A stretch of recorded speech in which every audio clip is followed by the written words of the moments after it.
President Biden is vowing to build on new gun safety laws, and today he told Pennsylvania voters that he will bring back the federal assault weapons ban if Democrats hold Congress in the midterm elections. I'm determined to ban assault weapons in this country. Determined. It's not about taking away anybody's guns. In fact, we should be treating responsible gun owners as examples how every gun owner should behave. The push to bring back the ban is part of his new Safer America plan.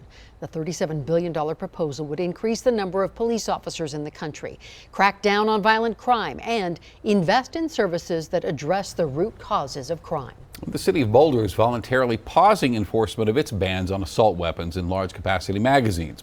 The city passed those bans in June following the mass shootings in Uvalde, Texas and Buffalo, New York. Now, this comes as temporary restraining orders are issued against Superior and Boulder County. The city of Boulder and Louisville are also being sued. So now all four have decided to work together on a coordinated legal strategy, including consolidating cases against each city into one lawsuit. Rocky Mountain Gun Owners is filing lawsuits against cities enacting new gun laws, and the group tells Denver 7 this approach could actually save both sides money. It helps both sides of not wasting resources, of going out and suing, every town and having to pay for every lawsuit. Now we have one cohesive lawsuit.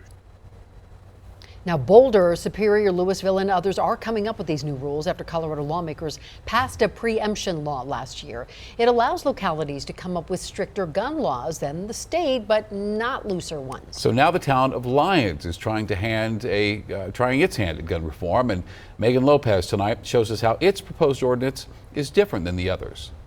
Not far off the beaten path from Boulder, there's a Colorado town that's a little less known, but just as beautiful. Lyons is a small town and it's a big family.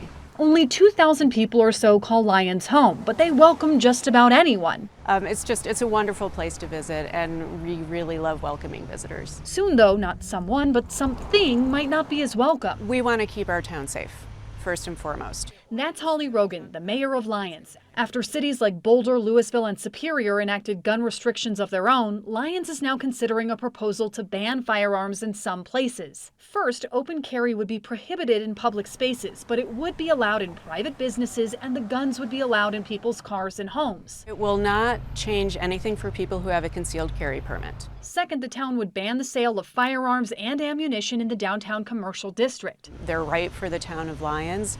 I think the recent school shootings has just made everybody want to be as safe as possible. Lyons is going for a much more limited approach. DU adjunct law professor David Kopel says because the town's proposal is narrower than Boulder, Superior, or Louisville, big parts of it could be upheld in a legal challenge, like limiting open carry. That's plainly constitutional, I think, because they don't try to prohibit licensed concealed carry. However, he says the town could run into trouble for trying to limit where guns could be sold. It seems hard to justify constitutionally banning a particular type of store that sells constitutionally protected items. You couldn't ban bookstores in Lyons.